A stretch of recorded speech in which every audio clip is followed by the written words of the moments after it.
وەختتان وەخێر خەڵکە کوردەوار و میدوارم لە هەرکوێ هەن ساق و سەلامەت بن. ئێمە لە ڕاپەڕین و کوردەوارە سەربەخۆ بەحزمان کرد کە ئەمانەی کە بەناوە دەمچەرمەگ و ئادرسە خەڵکی کوردەوار دروستکریاگن کەسانێکی دروستکرا و لەلایانی داگیرکەرانی ئەم سەرزەمینەنە. بۆیە تۆ لەم ئینسانانە نە عەقڵ ئەوێنیت، نە مەنتەق ئەوێنیت، نە قارەمانی ئەوێنیت، نە مبارزە ئەوێنیت، نە ئەخلاق ئەوێنیت، هیچێکی تیا ناوێنیت و حتا ئەواتفە ئەمانە بە سوورەتە هیچ حرەکاتێک دەرک ناکەی و چاوت پێ ناکەفێ. مزافە بەر ئەمەی کە ئەمانە زوانێکی نەزۆکی پڕ ئیقمازی بێمەعنایان دروست کردگە بۆیە هیچ وەخت نەیانتوانیگە لەو ڕاستا کە ئێشێ یا بانگەوازی بۆ ئەکەن، یعنی مبارزاتە ئینسان و کوردی هەنگاوێکی دروست هەڵبگرن، بەڵکو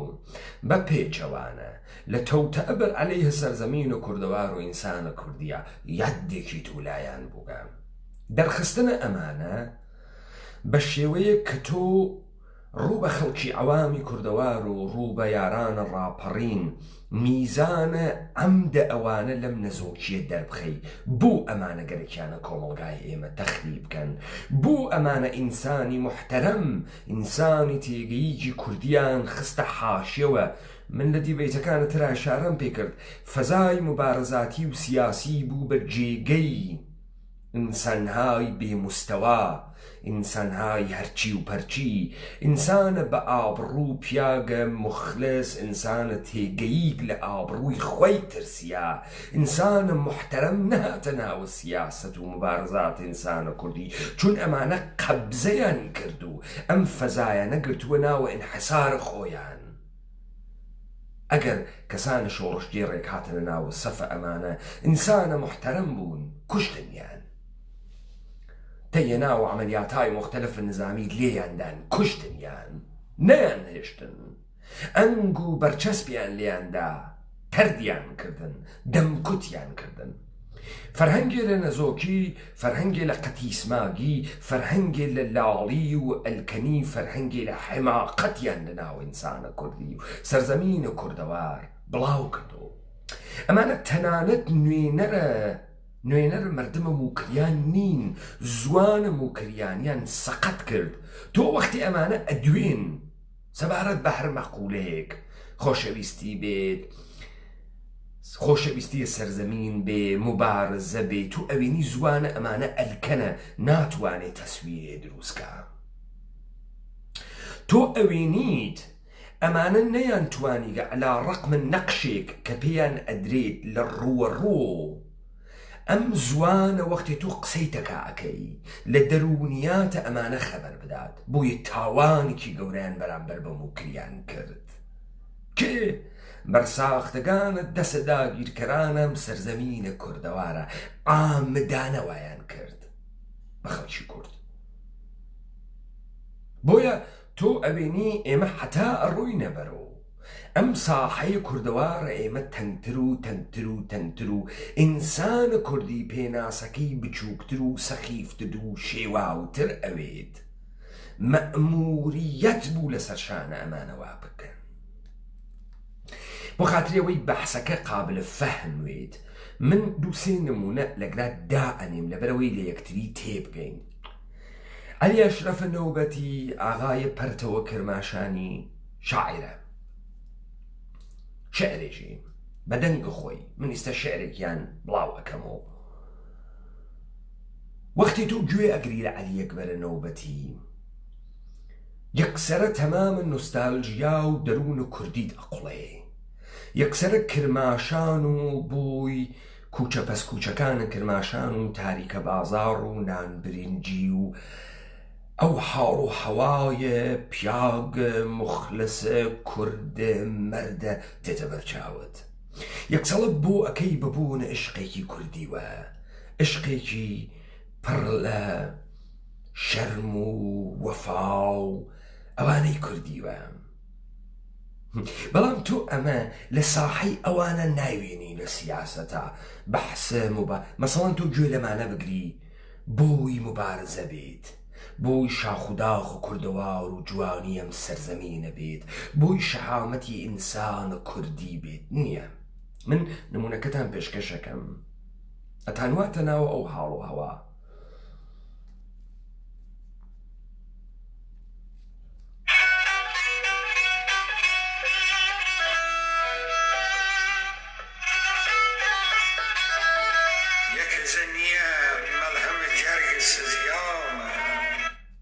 یەک کەزە نییە مەرهەمت جەرگە سزیامە. ئەم شێعرە ئەم حاڵەتە کە من هەسم کەزە نییە مەڵهەمێکی خەمە سەر ئەم جگەرە سوزیاگمە جەرگە سوزیاگمە. خوان بوومە خرە و کەزەتە یەکە مەقامە. خوان بوومە خڕە و کەزەتە یەکە مەقامە. من بە قوربانی و کەزەی تۆە بم ئەمە چە مەقامە بە دڵی ئێژی. تماشاکە ئێمەی کورد فکر ئەەکەین دڵ زووتر لە ئەقڵ وەرزووتر لە لەش خەبەر ئەدا. ئیمشەو لە ڕۆڕۆی دڵکەی ناشادم دۆسی دووروڵات کەوت کەسە یادم. ئاتفە بەر لەوەی کە تۆ فکری پێ بکەیت و حرەکەت ئەکا لذا دڵ ئەکەوێتە ڕۆڕۆکردن. بۆ چون دۆسە دووروڵات گەرەکی سی بخات و بیری تۆ دڵ وە پێشە تۆ کەوتەگە. ئەمشەو لە ڕۆڕۆی دڵەکەی ناشادم دۆسە دووروڵات کەوت کەسە یادم. دەقیق هەمانە ئەواتفە ئێمە بە سوورەتە حرەکات خۆی نیشان ئەدا. یەک کەزە نییە مەرهەمە جەرگە سزیاومە. خوان بوومە نەزرە ئەو کەزەتە یەکە مەقامە. ئەدلان یەگری یەکەرەتە ماڵە خەراوم تاوانە تۆ کەس عادەتە بەختە گیلیامە. ئەلان یەگریەی کەڕەتە ماڵە خراوم تاوانە تۆ کەس عادەتە بەختە گیلیامە. ئەگەر یەک دەحفە لا نادەی لە ماڵە خراوە من تاوانی تۆ چییە؟ ئەمە عادەتی بەختی نگونە منە نگون ساورە منە گلیاوگە منە کە بەرەو سەعادەت ناموات بەرەو قەرار ناموات. هەردار یەگە بەربگری سەرچەمنیدن من بیسەمەری ئافەتە پشتە چەمیامە. هەرداری ئەگەر بەربگری سەرچەمنیدن من بیسەمەری ئافەتە پشتە چەمیامە. یعنی ئەم زندگیە ئینسانە بۆ لەحزەیەکە بۆ لەحزەیەکە لە بوونا لە ئەوج شەهامەتە کە بوێت بەوەی کە گەرەکیسی. هەردارێک کە بەرەگرێت پشت ئەچەمێنێتۆ و لە چەمیاگیە پشت من هەنە بەرگرتن نییە خۆ هەنە بێسەمەریە بێسەمەری خەمە بێسەمەری چەماندگنیوە. خەمە ئەوەی کە من لەم ژیانە خۆمە نەمتوانی ئەو ساتە بخولقێنم. پیری لە دەرەو هات و جوانی نەمەنەما. پیری لە دەرەو هات و جوانی نەمەنەما. دڵ چەوەریە عمر وەقارەت بریامە. دڵ چەوەڕیە عمر وەقارەت بڕیامە. ئالەگرام من چاوەڕێ نییە دڵ چاوەڕێز عمرێ کە لە من بەغارەت چووگە. پیری لە دەرەو هات و جوانی نەمەنەما دڵ چەوەڕیە عمرە وەغارەت بریامە. ئەم عمرە بەغارەت چووەم سەفەرە تەکمیل نەبوو ئەم دڵە هەر منتەزرە تۆ سەرکەوی لەم سەفەرە و ئەم دڵە تۆ وەڵ ناکە. ئەلا ڕەقم ئەمەی کە شور و نشات و شەهامەت جوانی نەما وەلێ دڵوەڵە ناکە بەرە نادا. هێز نەماگە مەچەک نەماگە جورئەت نەماگە لەش ناکێژێ پشت چەمیاگە وەلێ دڵ وەڵ ناکە. دڵ عاشقە وەڵ ناکە پاڵە پەیوانێ بڕۆ بیکە. کووسەت بەکەفی دڵ نێزانم هەڕەشەت کەس جایسە من شکایەتەکە لە دڵ کووست بکەفی دڵ تۆ نێزانم هەڕەشەت چەس کۆست بکەوێ دڵ من نازانم هەڕەشەی تۆ چییە لێگەن وەگەنە پیری و زەنگ زریامە لەیگەن وەگەنە پیری و زەنگ زڕیامە لەم دەورانە آخر عمر پیری و گەنیە پیری و زەنگ زڕیاگ یعنی ئاوڕووی چووگە منە داوای چیم لێەکەی نەپاوە دەسم ئاو بە قەرەی خۆم نەزوانم نەپاوە دەسم هاوە قەرەی خۆم نەزوانم یعنی نە هەڵس و کەوتم پێوە دەسم نێ لە قەرەی خۆمان نێ لە اختیارە خۆمە نە پێوە دەسم وا لە قەرەی خۆم نەزوانم نە هەڵس و کەوتم نەگفتم نێ لە دەسە خۆمە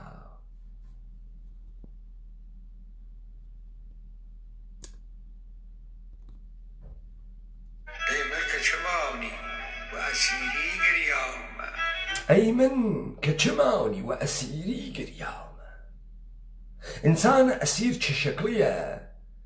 نە پێی نەدەسی نەزوانی لە اختیارە خۆیانیە لە قەرەی خۆیانیە ئەمە ئینسانە ئەسیرە ئەم ئەسیرە چییە ئەم ئەسیرە عشقە نە هەڵس و کەوتی نە دەم و زوانی نێ لە اختیارە خۆیان خۆی دڵی نەیگەرەکە خۆی بخاتە ناوە خەتەر وەلێ ئەمە دڵە نایەڵێت چون بە ئەسیری گیریاکە ئینسانە ئەسیر پاوە دەس و کەلامی نێ لە دەسە خۆیان چشتی نییە پەرتەو بکەدە نەزریە باڵات لۆ ڕوژە خەریدارە تۆ بیم ئەلشکیامە چشتی نییە پەرتەو بکەیدە نەزریە باڵات لەو ڕوژە کە خەریدارە تۆ بیم هەڵشکیامە شتێکم نەماکە کە پەرتەو بیکاتە نەزرە باڵاوی تۆ لەو ڕۆژە کە خەریدارە تۆ بووم هەڵشکیاکم گیان و دڵ و ڕۆح و ڕەوان و شەهامەت و وجودم گەشتی خەرجت کرد هەڵشکیام هیچ نەما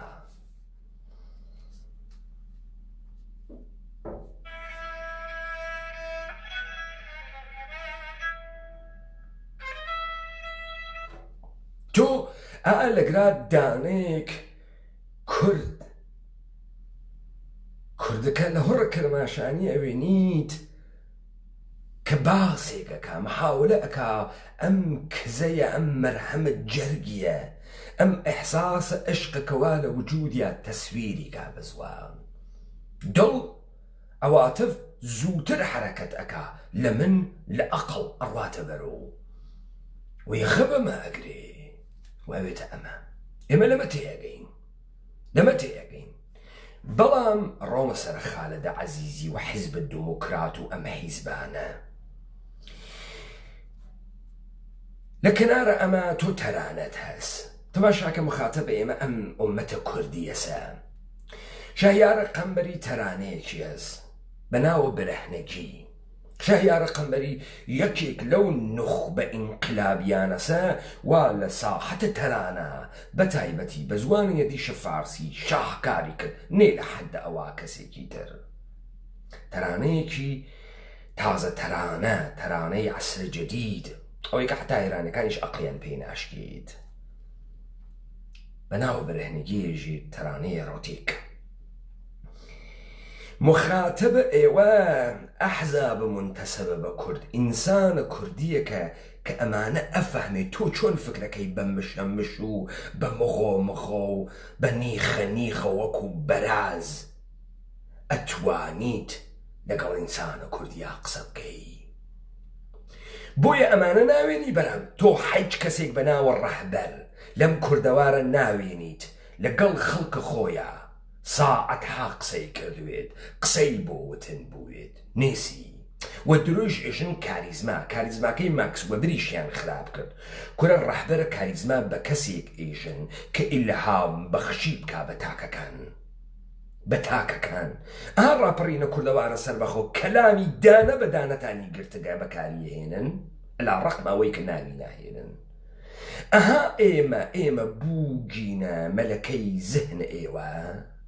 اما پیژن الهام بخشی کاریزما لمدیر جنبش کاریزماتیک حركة كاريزماتيك وكاريزماي أوسا جامعة إلهام بخشي بيكا كوملقا إلهامي ليقري توعد كي ملامل شي بارزاني قاسم لو بكيتا كاريزماتيك حبا وجالان بكيتا كاريزماتيك دابين حبا وجالان دو ساعت مايكروفون خبري بتوانيتك مردم خويا قصبكا إلهام بخشيبكا أمانة تشاكو أصلحو أردوغاو قنديلو بولو دزيو قاچاقچيتي ومواد مخدر وبولا دزغاهاي أمنيتي ونوت فروشتنيان لبسينا حجك يعني جابنا فريجنا چيتا دوريان جيارة قنبري ترانة إيجي ترانة إيجي لإنسانكي بوست مودرني دنياي أمرو كبران بربا معشوقي وأو حسيك هسي چون هلسو كوتكا تويج أچي بپول پارتی و یکیتی قاعدة دروس أكي شتيك بناو ترانة حرناميني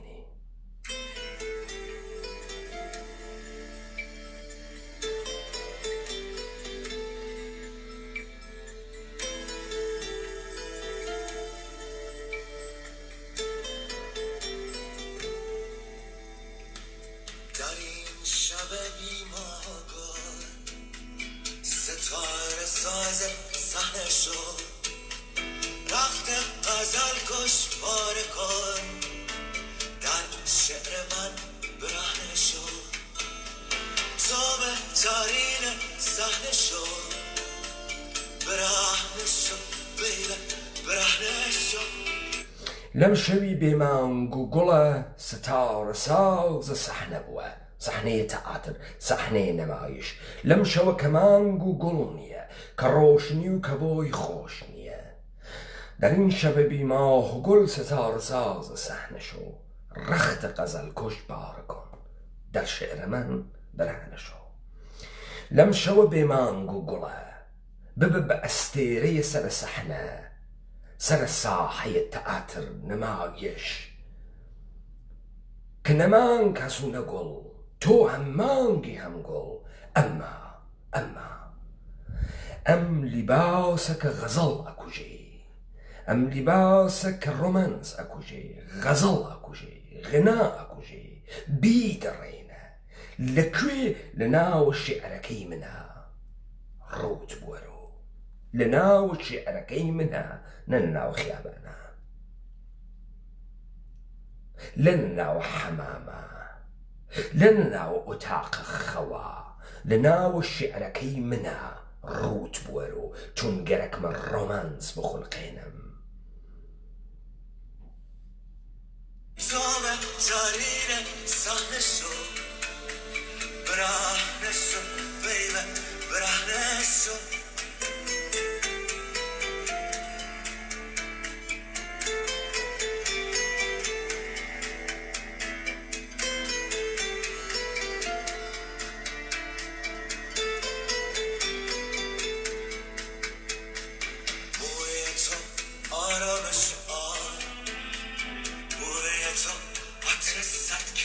موی تو آرامش آب بوی تو عطر صد کتاب موی تو قژ تو هیمنی آو بوی تو عطری صد کتاب صد کتیو اموی تو او آو مایی حیاته كماي حياتم كري زمين سا موي تو قج تو وسهيدي وهي مني آويك حياتك عت وجود من بوي تو وسبوي عتر صدانك تيو حكمته معرفته تيجيشتنو بيرك عت وجود من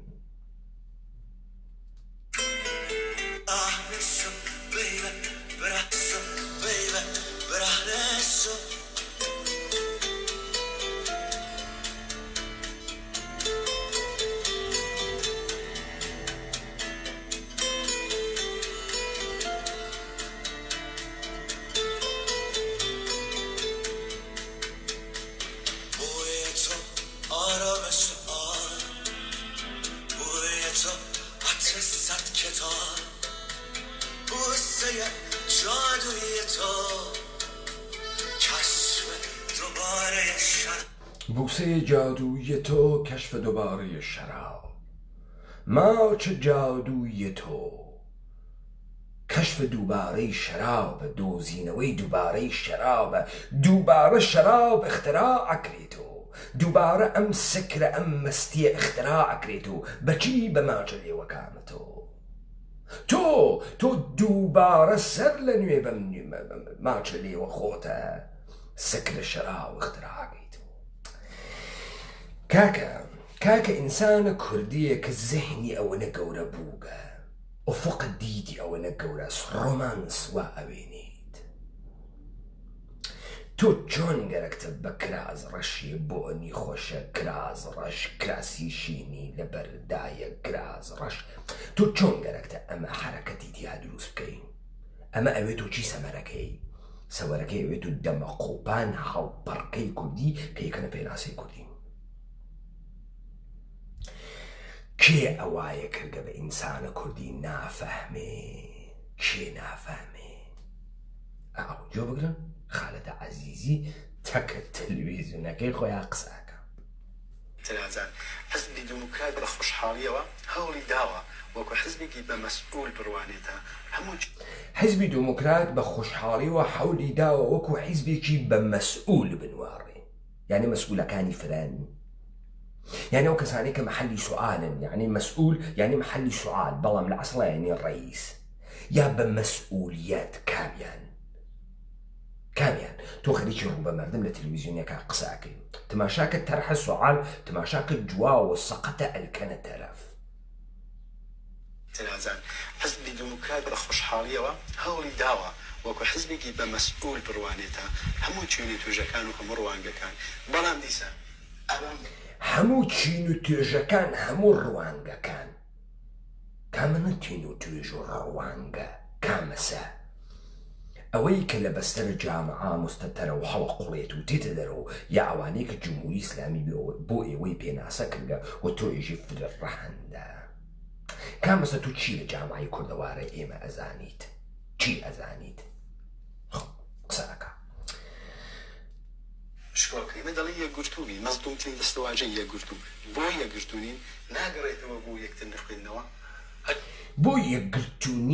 یەکگرتووی چییە؟ یعنی ئێمە بۆ ئیتحادێکمان لەم کوردەوارە نییە یەکگرتووی لە مەتن تێ لە ڕەوایەت تێ چیرۆکێکە گشتمان باوەڕی پێکەین کوا چیرۆکە کوردیەوە ئەها پەرتەوی کرماشانی خەریک بوو داستانە عشقیەوەت تۆ بۆی کوچە پەس کوچەکانە کرماشان و چوارڕای و ئۆجاق و سەریری و پارکینگە شارداری و تۆ بۆی ئەمانە گشتی ئەەکەی بە شێعرەکەیە بۆی نان برنجی و بازاڕە یەهودیان و تاریکە بازاڕ و جوان شیری لێ ئەەکەی بۆی عشق ئینسانێکی کوردی ئەەکەی تۆ تەرانەی شەهیارە قەمبەری گوێدەی دنیای ئەمڕۆ و پیچیدەی ژیان ئەم شارانە و ئینسانێک کە تۆ پڕ بە دڵ خۆشی بگەرەکە و دووبارە سەر لە نوێ هەیکەڵی داڕژێنی تۆ حەسەکەی خۆ داڕژێن تۆ بۆ یەکە تۆ ئەم کوردیەتە چه شەکلیە ڕەوایەتەکەی کە ناتوانی ئیتحاد لە ڕەوایەتا دروستەوێ گشتی خاصن و من خاصم و تۆ خاصی و مانە گشتی خاصن کێ لەمانەیشە گشتی بەرساختی دەستگاهای ئەمنیەتین ئەمە بێجگەلەوەی کە تۆ ئینسانێکی لە بەینی دوو بەردا قەتیس ماگی و تۆ مەئموری کەستەکانە نادا چون ئەبزارەکە دەوڵەت عینێتە بەردەستی تۆ چیترە هەس کە تۆ ئەتوانی کاورای ئینسپایر تماشاکە کەسێکە عاشق و کەسێک کە ڕۆمانس تێگەی کەسێک کە جوانی ناسی وەختی من تەرانەی برهنەگیم بۆی معنا کرد و سەرچاو پڕ بوو خوڕی لێهات حاڵی بوو کەسێک کە کۆنا عاشق کوردیە پەرتەو کە گوێدا ئەفەهمێ دەردی ئەفەهمێ دەرنەچوو یادت لە خاو خیاڵم چە بکەم هەر بەم سادگیە دەرنەچوو یادت لە خەو خیاڵم چە بکەم بەم سادگی ئەوەی عاشق بێ فەهمی یانی چی تۆ براکەم تۆ مبارزی خوێنە هەزاران کوردداگە هەزاران کار و کڵاو بەرداری و پەدەر سوختەگیت کردگە بۆ نە مبارزە لە ئێوە ناکری بووی کورد نادەن ئێوە بووی نادەن ئەتری نادەن وتی ماچە لێوەکان تۆ کەشف دووبارەی شەراب اختراع دووبارەی شەراب وتی بۆی تۆ ئەتر سەڵ کتاو کوا بۆی ئێوە کوا تۆ ئەم کوردەکە مبارزەی بۆکەی ئۆسڵحەی گرتگەدە دەست و ئوردوگات هەز بۆی و پێشمەرگەی ژێ بۆ یەک بەیرەم کوردە یەک تەکانێ بێ یەک شتێکە وتوێ ئۆ یەکێتی نیە ئێستا یەکێتی چۆنگەرێکی دروست بکات گوێبەن لە کارە کورە تۆ مچەی هیجری تەکە حەسەنە شەریفی و مستەفایی و قادری و جەهانگیریان مشکڵیان هەست بعد تۆ کتە زۆڵ 4-5 ساڵە پێش چویت بەرەی دوا و دروست کرد بەرتانە داوە ترینجیاونە یەکتری 3-4 نەفەر بەعنوانە سەر کردە عەکسدان لە خۆتان گرت و دەمە قۆپانتان گرتووە پێ بەرەی دواتان دانیا و بەرەی دوا تۆ وەقیح 100 نەفەری لە ناوە ئوردوگایە کاتەکە یەکتریان ناتان سازێت 2000 فیتنە مشکڵیشتان ئەمەسە ئێشێ بە یەکۆتەوتە ئەبکەن بەرعەلەیهێ ملەتە کورد نەدانە بعد ئێوە 4 نەفەر لە ناوە 150 نەفەرا بە یەکۆ ناتان کرێ چۆن چووگن بەرەتان دروست کردگە بعد لە قاڵە بە ئەحزاب مختلف بە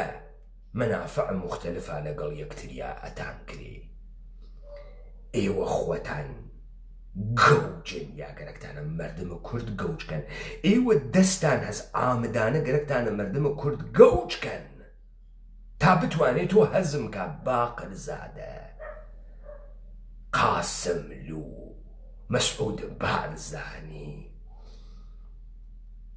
یەکێتیە نیشتمانی و خێڵە جەلالە تاڵەبانی ئەمانە حەلکە هەزمیانکە تەوەجۆ بکەن جایسە دەرسی لێوەردەگیرێتن یەکەم حزبی دموکرات حزبێکی سیاسیە حزبی دموکرات سمبولی هیچ ئیسمێکی حیزبی دموکرات حیزبێکی سیاسیە یعنی حیزبی هونەریشمان هەست یعنی حیزبی کشاوەرزیشمان هەست یعنی حیزبی سەنعەتیشمان هەست ئاخە کاورایەتی هەڵدریاک تۆ لەکوێوە هاتگی منزورەکی حیزب خودە حیزب کەرەستەیەکە بۆ بربەرەکانی کردنە ناو دەسەڵاتە دروست کریاگە یعنی چۆن حیزبێکی سیاسیە كشف جديد كردك حزب ديمقراطي حزبێکی سیاسیە ناچێنە ناو قاڵە بە هیچ ئیسمێکە خێرە بێجات کرد هەر بەم فەلسفەی حکوومەتیە تۆ وەختی ساختارە دەوڵات وە سیستەمت هەست حیزب دائەنەی بە ڕوانگەهای جۆرا و جۆر اجتماعی و اقتصادی تۆ یا چەپی یا ڕاستی یا محافزەکاری یا سۆسیالیستی یا سۆسیال دموکراتی یا لیبراڵی ئەخر یا ئولترا لیبراڵی ئەخر یا فاشیستی یا نازیستی تو کامیانی کامەسە مەکتەبە اقتصادیەکە استفادەی لێکن تۆ لەم چوارچێوە حکوومەتی ئەم ئەبزارە بەناوە حیزب گرتەکتە هەزی پێەکەی ئەکاورای ئەحمەق تۆ لەکوێ دەراتگی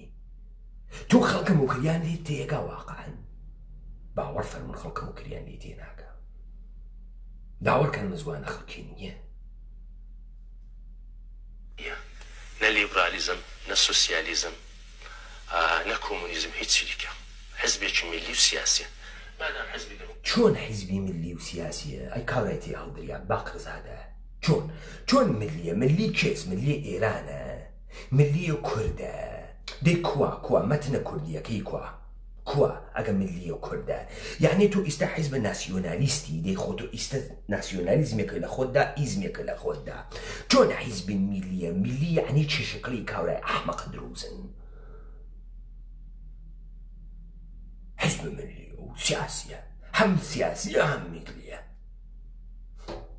بێ ئەوەی مەتنێکی دروست کردە بێ بێ ئەوەی بێژی کورد کێس بێ ئەوەی بێژی سەرزەمینە کوردەوە کێ تۆ حیزبە ملیە کێی ئێران دێ من ئەگەر بە شوێن حیزبە ملی ئێرانە بگەڕێن بۆ تێم بۆ لای تۆی کاورای ئەلدەنگە ئەلکەنە نادانە جاهل ئەچم دانەی حیزب دروستەساوی دائەنیم لە تۆ فرە خاستە ئەچم ئێران چێتی ئەەکەم تۆ حیزبە ملیە کوردی دێ بۆ حیزبی تۆ ئەگەر ئەمە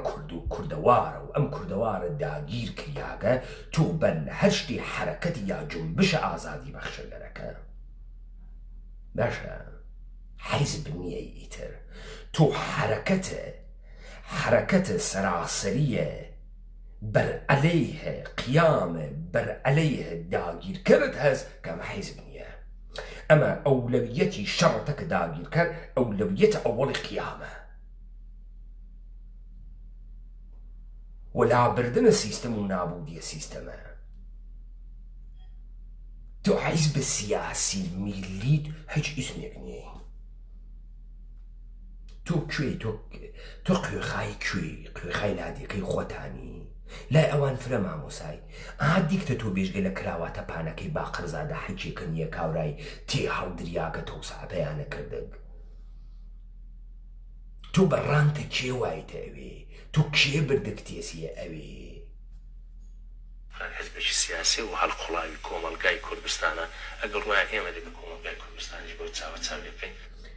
چۆن هەڵقوڵاوی کۆمەلگای کوردستان هەڵقوڵاوە یعنی تۆ وەختێژی هەڵقوڵاوە یعنی فعل و ئینفعالات لەناو کوردەوارە دروست بووگە مخۆ بووگە و مشت و مەڕ بووگە و نەخت بووگە و لە یەکدان بووگە ئەمەدەی کووە تۆ چون لەناوە دڵت تەعاملات و لەناوە دڵە کەشمەکەش و سیمڕ جامعەی کوردەوار بوو پێناسەی و تەرحە مەسئلەیە کورد هاتگیسە دەرەوە کوا دەی ئابێرە دوو لاپەڕەی لێ بێرە لەم بەحسە تۆ کردەکتە کە تۆ لەسەریا هاتکیتە دەرەوە تۆ هەر تەرحە مەسئلە نەکردگە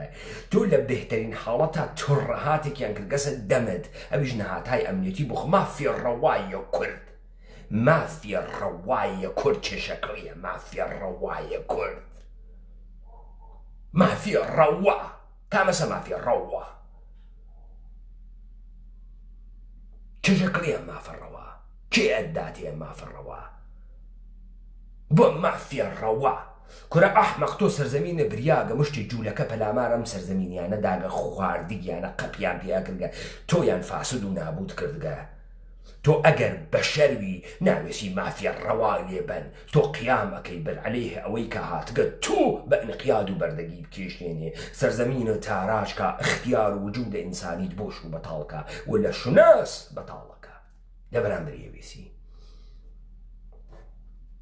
چون تەنەوعاتی تێدا هەیە خوێندنەوەی کە لە چل ساڵی ڕابردووە لە ڕوانگەی من بڕێک زەرەر و زیانی بە خوێندنەوە و تعریف لە کۆماری ئیسلامی چۆنێتی تەعامل لەگەڵ لایەنەکان کرد ئەدەبیاتی چەپی تۆندرە و سوسیالیزم کۆمونیستی بوو کە هاتە کوردستان ئەو ئەدەبیاتە کە هاتە کوردستان لە شکلی تۆندڕەوی خۆیدا بوو بڕێشی مسلح بوو موقعیەتیشی هەبوو لە کوردستان تۆ سێریم ئەحمەقەکە خالد عەزیزی تۆ چەپ نییەی توندڕەو نییەی یعنی منزور ڕادیکاڵە تۆ چێکارەی ئیستە تۆ بۆچی بوویتە حیزب دموکرات حیزب دموکراتە پدەر سوختە چێکارە سەمەحیزە دموکراتە کێس براکەم تۆ بۆ وەیتە ماسی هەر ئەخلیسکەی قولابەکە ئەڕواتە کوێتە ئەڕواتە ماتەحتە تۆ کێ ئەم کوردە چێ شەکلیە پەر سوختە بۆ قسە ناکەی بۆ نایکەی حیزب توندڕە بووگە مشکڵاتی بووگە حیزب توندڕە بووگە تۆ کێ دروستی کردگە کێ تەچیزی کرد کێ ئەسڵحەی پێدا کێ پوڵی پێدا کێ فیشەکی پێدا بۆ وەختی ئەمانە نەمانە تۆ توای تۆ چۆن هەڵقوڵاوە کۆمەلگای کوردستان بوویی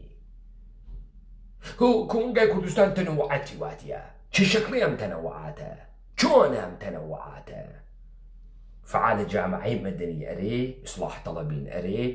قدرەتە مطلقە دەوڵەتە ئێرانی بەسەر ئێمە ئەرێ شیعەگەری و سینە کوتان ئەرێ شیعە دینە سیاسیە تۆ حاڵیتە دینە سیاسیە ئێمە دەورانن و مسڵمانیمان هەست لە کۆمەلگای خۆمانە وەختی ڕزای پەهلەوی تێ سەر لە نوێ مەردە موسڵمانەکاتەوە ئەیان کاتە شیعە ئەنا مردمە ئێمە هەموو باوەڕێکی تیا بوو بەڵام کوردیت بەسەر گشتی وەزاڵ بوو گەشتی وەزاڵ بوو تەنەوعاتی واتیە و تندڕەوی کریاگە تولەڕانس نۆگە یەکتری تەحملکەی باشە خەڵکی بۆ چێشی بێت ئەم کناراوە تۆ بۆ چێشی بێت و هیچ فەرقێکە نییە و هیچ قودرەتێکە نییە و هیچ پیناسەیەکە نییە و هیچ اقتدارێکە نییە و هیچ قەتعیەتێنێ لە کەلام تا تۆ چ کارەی کێ تۆی هێشتگەسۆ لە وردوگا پاڵەداگەسۆ سوکرێتیاری دۆمۆقەڕات دۆمۆخەڕات حەیزە دۆمۆخەڕات لە نەتیجەدا تەعاملێکی تۆندڕەوانەی لەگەڵ شتەکانی غەیری خۆی کرد من دوو نمونە دێنمەوە کاک ئەحمەدی موفتیزادە بەڕەحمەت بێ لە سنە بوو مەلا شیعیزەدین ئەویش بەڕەحمەت بێ لە مەهاباد بوو بە بڕوای من ئەدەبیاتی چەپ و کۆمونیستی و بەرخوردی کۆمونیستی غەدری لە هەردوو دوو کەسانە کرد غەدری لە هەردووچیان کرد یەکەم لە سنا بۆ چوون و توندڕەوی کۆمونیستی شرایطێکی بۆ کاک ئەحمەدی موفتیزادە دروست کرد کەویش حەقی خۆی بوو بە شێوەی خۆی کوردایەتی بکە وڵاندەر بێ بە دوای ئێوە خەیرێ قەڵەتتان کرد کوردایەتی یەک جۆرە کری ناتوانی تۆ کوردایەتی بکەی کوردایەتی یعنی چی خالد عەزیزی چه شەکڵیە کوردایەتی چه شەکڵی خالد عەزیزی تۆ قەڵەت ئەەکەی و هەر ڕەوشی کوردایەتی ئەەکەی یەک ڕەوشی هەست یەک ڕەوایەتی هەست ئەو کوردایەتی ئەەکەی حاڵیت بۆ خالد عەزیزی ئەمە شەڕم ملەتێکە وا سەرزەمینەکەی لێ داگیر کریاگە وا لە گەماروی نابوودیە یەک ڕەوایەتە کوردیەت مەوجودە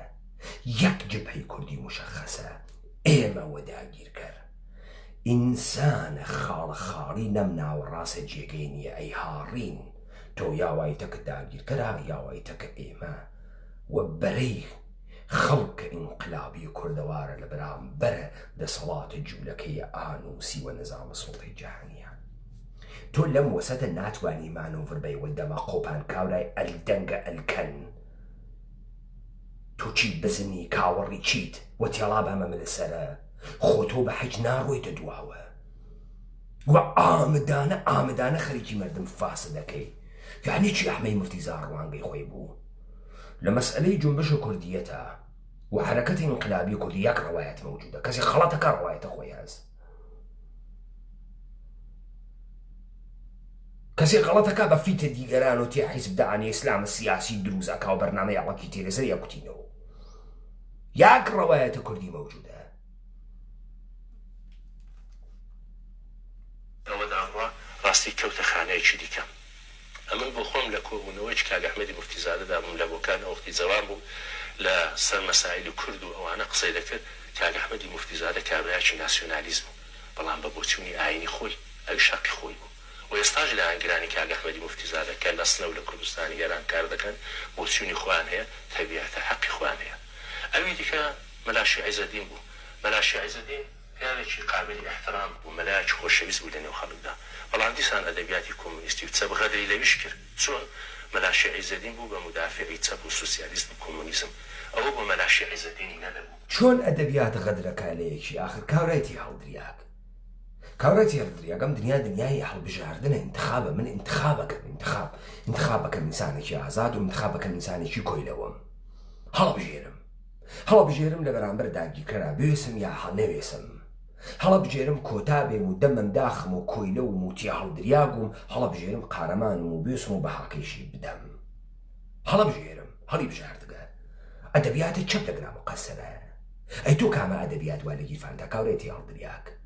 تۆ ئەدەبیاتە مەنفعەت و پولەکە وا لە گیرفانتا تۆ چی هەڵا خەڵەت هێنی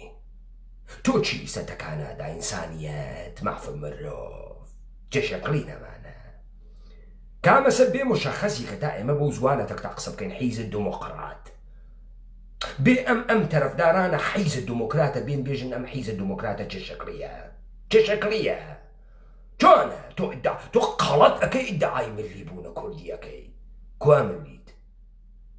کوا کوردیت تۆ چۆن ملی کوردی تەکە دەوڵەتە ئێرانە عشق بازیەکەی هەرچیشەوە ئاوسەکەن چۆن ئەو داگیرکەرەوە تۆ دانووسانی تەکاکەی چۆن ئەو داگیرکەرەوە تۆ تەکیامەنەوەعات وەسوو و پلۆڕانسمانگەرەکە و گشتمان خاسین دێم مردمە بۆ ئیشێ بۆ بێت بۆ لای تۆ پەدەر سوختە تۆ چۆن ملیت ئێمە وەزعیەتە مشخصە ئیمڕۆمان سەرزەمینێکی داگیرکریا بەتەوەسەتە کۆرپۆرێشنە جوولەکەیە ئانووسیە ئێرانی تورکی ئەم سەرزەمینە ئێمە تاڵان کریاکە بۆ بریاکە ئیمڕۆ وەزعیەتە ئێمە وەزعیەتە قیامە لە بەرامبەر داگیرکەرێکە وا سەرزەمین و خاک و وجودە ئینسانی و شوناس و حیاتە ئینسانی ئێمەی بە یەخما و تاراج بردەگە ئەو خوێندنەوەی خۆی بوو قەڵەتەکە خوێندنەوەی خۆی بوێت تۆ بیجاکەی خوێندنەوەی خۆت بوێت کوابێری بێت بینوسە سەفتەیەکە بێتەکە مردم قسە بکە ئاخە پەدەر سوختە تۆ ئەچی دوای 3 ساڵم خۆمەخۆ لە تەلەڤیزیۆنێکا دەرەکەوی 5 دقیقە تۆ ڕەهاتێژی کوا ئەم جنبشە پۆفیوزی ئێوە چه شەکلیە بێ قسە بکەن تۆ چۆن ڕەهبەری بۆ قسە ناکەیت کوا نەزەراتە گشتمان خاسین دێ ئەگەر گشتان خاسن پۆفیوز تۆ بۆ دەسە بەرگە ساسڵەها تۆ چه کارەی دەی چه احتیاجی چه ضرورتی به وجود تو هست تو چه ضرورتی درستی کردگه ئەو مردم گشتی خاصە و حاڵی خاصە و گەیمان هەسوو لزبیەنمان هەسوو ئیسلامیمان هەسوو سەلەفیمان هەسوو مارکسیستمان هەسوو هەرچی شتاسمان ئیتر تۆ چ کارەی دا چۆن تۆ مبارزاکەی من نافەهمم تۆ لە فەسادا گەرەکتە تەکی یەکتریا ڕێبکەوی بەمە ئێژی مبارزە بابەجان وەختی ئەم مردمی ئێمە نافەهمێ ئەمانە وایان پێکردەکە نافەهمێ هیچ دەرکێکی لە مبارزە نییە هیچ دەریافتێکی لە شۆڕش نییە هیچ دەریافتێکی لە داگیرکاری نییە مردمی ئێمە ئەسڵەن نازانی شۆڕش چێ شەکڵیە نازانێ ئینسان بۆ ئیشە مبارزە بکە نازانێ ماف لەکوێ تێتە دەرەوە چه شەکلی ماف تێتە دەرەوە هەروە لە خۆی تۆ مافە هەست مەسەڵەن بڕۆیتە خیابان گۆڵە سوور بکەیتە سەر لولەی پێشمەرگەیە ئەوانەی حەلیمە کوردەوارە داگیرکراو لای عێراق ئەڕۆنە دەرەوە گوڵی سوورەکە لە قەی لولەی تفەنی پێشمەرگایە تۆ ئەمە لەکوێ فێر بوویم تەعاترە مەسخەرە گەرەکتە ئامین و سەلیم بوێنی کەس پەلامارە نەدا شەقەتی هەڵنەدا تۆ لە شەقتی هەڵدانا ئەوی تۆ ساحیبی مافکاورای قرارە پێەکە تۆ وەختی مەسرورە بارزانی هاوردە خوار و هەموو گیانە بە پێلەقە شێلان مەسرورە بارزانی ئەزانێت تۆیش هەی بەشەری ئەو حەقی نەبوو تۆ تاوانگا و مەعامڵەکە لەسەر گیانە تۆ ئەیاڵەتە متحدەیە ئەمریکا ئافەهمێ ئومەتە کوردی ئومەتێکە و ناتوانێت تاڵانیکە چون ئیشێ مارێنز بێرێ و مارێنز لە دوای مارێنز ئەتۆپێنین لە خاکە کوردەوارمانە ئەیتۆپێنین با 200,000 کوشتێش بین بۆ مەگەر نەمانداگە کورە زیاتر لە 1 ملیۆن نەفرمان کوژیاگە بەدەست ئەم حیزبانەوە بە تەڕاهی ئەم داگیرکەرانەوە وای بۆ هەر ڕۆژ هەڵمان خراوەوەی مافەڕەوای کورد دەکوێ تێتە دەرەوە چۆن نێچیروانە بارزانی و پاڤڵەت تاڵەبەهنی و شێخ جەنگی پەی ئەوەن کە تۆ ئینسانی تۆ حەقە هەسوو کەرامەتە هەسوو شەرافەتە هەسوو حەقاز وەکو ئینسانێکی بە شەرافەتی بە کەرامەتی سنگ ئەستوری ملبەرزی بە غوڕور و ژیانکەی چۆن ئەمە ئەفەهمێت بڕۆی خایەماڵی بۆ بکەی گوڵی سووری بۆ بێت و کاکە لاهۆر و بوومە قوروان و یانە و زۆری بکەی لەم شکافە بێژی یەکێتی خاسە پارتی خراوە پارتی بێژە یەکێتی خراوە خوام خاسم وا تۆ حیجمە حەقێکە نییە تۆ مەڕووماڵات یاوە مشتی ئاڵەفەکەنە بەرە بلەوەڕیت وەلی وەختی هاتیتە دەرەوە نەویت لە کەرەنتووەکەت پەلامارە کلاشنیکۆفەکەتت دا لە میراسڵەها و تۆ کورە گەوا باوقین ئێمە نابود بووین سەرزەمین نابود بوو تۆ کێ کۆڕە خەرکێتوی لەوێ دانیاگە وەختی بێتەدا ئەو وەخت کاورا ئەفەهمی مردم یعنی چی ئەفەهمی مافی یعنی چی ئەو داواکەژی تۆوا مەمتۆپێنن بە شەرم تۆ جێجی کورە پوفیوز ئێمە لە برسیتیا کەوتینە هەڕاجە خۆمان تۆ سەرزەمینە ئێمە دا تاڵانیان کرد دەحفەیە نەدوودە مردمە بە شەرە ئەم کووردە ئینسانە ناوێ خیانەتی پێ بکەی ئیستە یەخەتمانگەکە هەم مەعمەر قەزافیان هاوردووە دەرو لە کوونەکەی و مەمکوژن تازە فەهمی و کە ناوێ بیکوژن وەختی پاڤڵ تاڵەبانی گرت و ئەو مەحموو سنگاویتە گرت دەوانچەکە یا تەپڵە سەری ئەو وەختە کاوە گەرمیانی تێتە بیری کە نەبەشیایبی کوشتایە وەختی ئەسڵحەکەتان نیانە سەر ئەم مەسئولانە هەفتەی شوبات تێتە بەرە چاویان کە لەمەشەیە تەقەیان لە خەڵکی کردایە. ئەوەختە هاوارەکەژێت تەقەم لێ مەکەن ئینسانم لێ پرسیت پۆفیوزایە ئێمە ئینسان نەبووین تۆوات کرد. تۆ لەگەڵ دوژمن ڕێکەوتی خیانەتت کرد سەرزەمینە فرۆشتە ژیانە ئێمەت فرۆش داهاتووی ئێمەت فرۆش ئێمە دوادار کرد بە خیانەت و بە تەجاوز و بە نابوودی ئێمەت بێ ئیرادە کرد ئێمە نەبووین چی ئەمەشیە لەبەر بپاڕێنەوە سواڵمان بکردایە مافمان پێبەی بێتە خوارەوە ئاخت دەم و قەپۆز ناشیرین تو ئەتوانی ساعتێ بەرامبەر بە ملەت و کورد قسە بکەی یەک ساعت دەرمەوردت دەردە کوردبوون قسە بکەی بەرتەوە کەرماشانی عاشقە تەمام زندگیەکەی سعیەکە ئەم عشقە بهۆلێتۆ شەهیارە قەمبەری تەمام عمری عاشقێکی ڕۆمانتیکە لە تەرانەی نەواخۆی دەرەخە بچۆ بەر لە گشت کەسێ شەهیارە قەمبەری پێی ئەوات کە حکوومەت خومەینی حکوومەتت دەستکرد جوولەکەس هاوار ئەکا لە قەدەغەنها ئاویە دەریا قەدەغەن با هەموو تەنها قەدەغەن عشق دوماهی قەدەغەن بەر لە گشت کەسێ هاوارەکە بەر لە گشت کەسی حرەکەتی مسلحانەی پێ دروستە لا گۆلە لالە وەختی بۆ تەقەی پێشمەرگەی کات تۆ پدەر سوختە چشەکڕی کوردی و قارەمانیت وان ناتوانی نیم جملە قسە بکەی من دڵم بکڵێ من غەلەیان احساساتم بێتە بەرەو وەختی من تەرانەی برەهنگیە ئاغای شەهیارە قەمبەری گوێدەم تەمامە فەزای ڕۆمانتیکە مەعشوقی کە پڕ بەدڵ خۆشنگەرەکە تێتە بەرە چاوم بۆم تەداعیە بێتەوە تۆ کوڕە خەرچۆن ناتوانی قسە بکەی بۆ شۆڕشێکی ملەتێکی داگیرکریا کورە نەسڵە مەیمون نێ لە خەتەرا ئەمڕۆ نەسڵە ئینسانە کوردی وا لە خەتەرا پدەر سوختە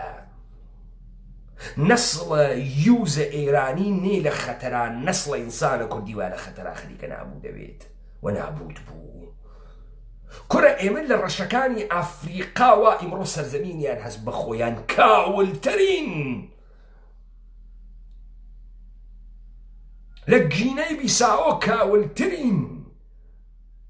خەریکە منقەرز ئەوین کوڕە خەرتوو چۆن لەم کەلامتە یەک زەڕە کوردیەت نایەتە دەرەوە خەسیاک دڕ و درۆزن پۆفیوز تۆ خەڵکە کوێی خەڵکە کامل لە دێم کوردەواریتە تۆ چۆن جوراتەکەی لە ناوی ئینسانی کوردیا قسە بکەی چۆن لە کەلامە تۆ ئەم کوردیەتە نایێتە دەرەوە من ناتوانم هەست بەم ئازاری کوردیە بکەم من ناتوانم تەکانێ بخوام من تەسویرێکم بۆ دروست ناوێت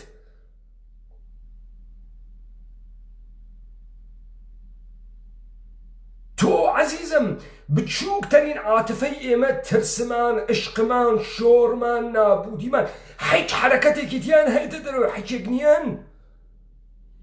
کورد ئەزانێ ژێم شەو لە ڕۆڕۆی دڵەکەی ناشادم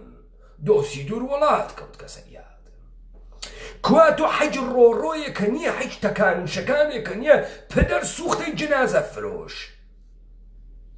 جنایەتکارە بەر عەلەیه ئینسانیەت و بەشەریەت پۆفیوز کی نان بە تۆدا تۆ نانەخۆی تۆ چ کارەی تۆ بە کامە هەڵبژاردن و لیاقەت و شەهامەت و کەرامەت و ئینقلابی گەریگەیگیتەوێ حیزت دموکرات کێ خوێنەکاتە لەشە تۆ حیزت دموکرات بۆ پوڵ بە تۆ ئەدەن کێ پوڵ بە تۆ ئەدا ئەتوانی ئوردوگات بێت و پاڵکەویت و سەکسە زەبدەری بکەیت و قسەی زل بکەی بۆ نابوودیە مەردەمە کورد بابە خۆ من خەریکم بە زوانێکی سادەی ڕەوان قسە ئەکەم ئەوەی عاشق وێت دڵی بە تەرانەیەکی عاشقانە ئەچێ ئەوەی حەیچێ نییە حەیچێ نافەهمێ وەسە ئەنتەر و مەیگون و ئەوانە ئەوەسە ئێوە ئەم سەرزەمینتانە وا نابوود کردگە یەک تەرانەی لێ نایەتە دەرەوە یەک تەرانەی ڕۆمانتیکی لێ نایەتە دەرەوە یەک ئینسانە هونەرمەندی لێ نایەتە دەرەوە لێ نایەتە دەرەوە لەبەرەوەی ئەوە مەئمورن هەرچی ئەنتەر و مەنتەری وەکو ئێوەست بۆڵد بکرێت و بێتە سەرەوە بۆ خاترەوەی ئەم ئینسانە کوردی و ئەم کوردیەتە نابوت بێت، ئەم شەهامەتە نابوت بێت. بێشەهامەتی بێکەرامەتینە، مشتێ دەهاتی زۆر بە زوانە مەڕووماڵات و ئیشێ بە تێڵا بەیتەمە لە سەریان بە ئاواتەکیانە قسە بکەی وەکو هۆش و وەحەوشی و ئەوانە بەمانەیشێتەکیانە قسە بکەی. هنا استداري هزنا منطقي هزنا عقلي واقعي نشهامتي هز حاج بوفيوس تو حاجتي دا كارناكا تشتي بيجي غيرته بجورينيت شتي غيرته تو بجورينيت غيرته تو بحاجة ناجوريت فقد أقلم عيشتي ولا ورينا كاركا بقيمة نابودي إنسان كردي وسرزمين كردي چۆن ئەم ملەتە یەخەبە ئێوە ناگرێ بێژێەوە چۆن ڕاهبەرن کێوەی گەورە کردگە ڕاهبەر ئەوە سەد دەقیقە و سانیە قاچی لە مەیدانی مبارزە لەگەڵ مردمەکەیە سەنگەر بە سەنگەری بۆ فەتحکە. کوان ئێوە کوان ئەساسنامەمان نووساگە ئەو قشتم گۆوەرکسی حەقێز و قەڵەتە کرد بێمانە وا کە بزانین چه خەوەرە بێوازی کە بزانم تۆ کێی چه کارەیە مردمە ئێمە بۆ وای لێ هاتگە. ڕاهبەر دموقراتە حیزە دۆموخەڕات مشتی پۆفیوزە تێ هەڵدریاگە بێکەرامەت کۆمەڵە دۆمەڵە. ئەمە حەکایەتە ئێمەس بۆیە ئەم مردمە هێزی تیانەماگە نافەهمێ گیجە گەوجە ئەمانە چیژن وەلێ تۆ شعرە پەرتەوە کرماشانی بۆ دابنی حاڵیەوی تۆ تەرانەی شەهیارە قەمبەری بۆ لێ بە حاڵیەوی ئەفەهمێ تەکچە ئەرتبات بەرقەرارەکە دەرونی تێتە جۆش تەرانەی برەهنگی شەهیارە قەمبەری گوێدات دەیان بەرابەر عشق و محەبەتی بەرامبەر بە ژنەکەی خۆشەویستەکەی ئەچێتە سەرەوە دەنگە پەرتە و گوێدا دەیان بەرابەر شۆر ڕۆمانس ئەیگرێت پڕ ئەوەی لە وەفا پڕ ئەوەی لە سۆزە عشق کورە پوفیوزینە ئێوە 70 ساڵە 100 ساڵە بەناوە کورد ئەوەنە ئەوەنە ئیلهامتان نەبوو بە مردمی بدەن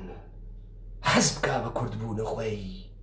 حەز بکا بە قارەمانێتیە خۆی حەز بکا بە مەقامە گەورەی ئینسانیە خۆی ئەو دنیا بوێنێت ئەو دنیا معنی کاتۆ ئەو دنیا تاریف کاتۆ کورە تێهاڵت دەریاک گەشتەمان باشین و گەشتەمان خاسین و ئەم خاسە و ئەو خاسە ئەکێ گەوادە ئەی نادروسەکە کێز ئەی تۆ بۆ کناراوە کردگەسۆ دەی زەرورەتە دانانم کناراوە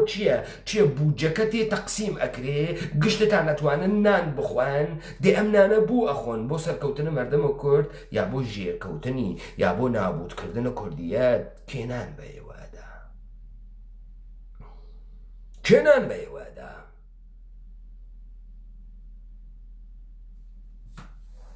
ئەمە حاڵ و حەکایەتێکە کە ئێشێ بە مفەسەلی تەماشای بکەن بنوارڕن پێیانە بنوارڕن حەیزە دۆم و خەڕات و تۆپەڵە و پەکەکە و ئەمانە چی ئەکەن بە مردمە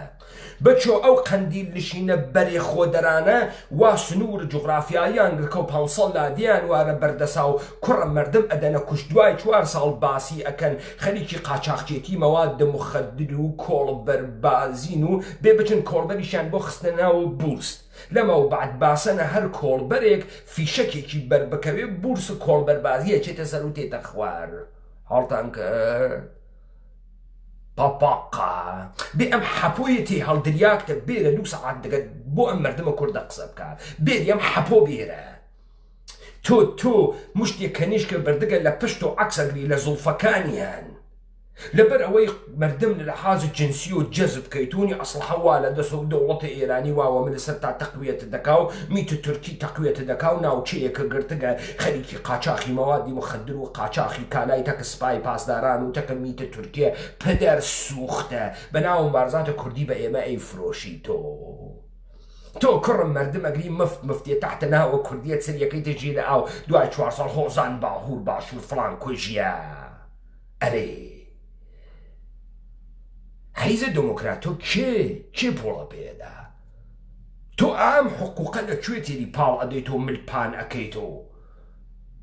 کێ پێتەدا بۆچی پێت ئەدا لەسەر کیە و پۆڵتە پێدا تۆ مبارزەکەی ملەتە کورد ڕزگارکەی چۆن ئەم مردمە لە خۆی ناپرسێەوە ناداتە بەرە شاق تۆ فکرەکەی بەیانی ئەتوانی بڕۆیتە خیابانە مەهاباد قەدەم لێ بێ و قسەی مفت بکەی نا هەل لە مەهابادە خەڵکە عادی دارەتی ئەوڕێ و بابزانی ئێوە تەواو لەسەرە گەمژەیە مردم حساوتان کردگە ئەوە نییە کە ئەربابەکەتان پێدانیژێ مردم پەنگی خوارگەسەوە مردم نازانی چی بکە لە ئێمە پرسن چی بکەن قیام ئینسان بۆ خاترەوەی بەماف بکە خروجەکە تا بەماف بگە تا ببێ بە ئینسان داگیرکەر هات کەسە سەر خاکت بە ئەنوان و ئەنساری وە لەسەر خاکتە ئەیادیەکەی لەسەر خاک و ژیانت تەپی کوتاگە ڕاپەڕەتان لە ناویە حەق بێتە دەرۆ حقت ئەس کۆی لە نەبی حقت ئەس هاڕیاک نەبی حقت ئەس تەعەدا لێ نەکەن تەجاوزە پێ نەکەن دەی بۆ ئەمە قیام کە وەکو سپارتەکوس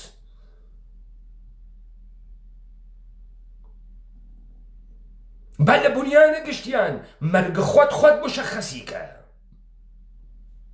کە ئەم ژیانە بندەسیە هەر ساتێکی هەزار مەرگە ملیۆنها ڕەنجە هیچ معنای لە زندگی نەماگەسەوە بۆیە نادروسانە بەسەرتان و سوار بووگەن بۆیە ئەتوانن ئاوا مەیدانداری بکەن و بێن و بچن بۆیە ئەم زوانە ئینسانە کوردیە ئەلکەن بووگە ئەم کوردە ناتوانێت قسە بکە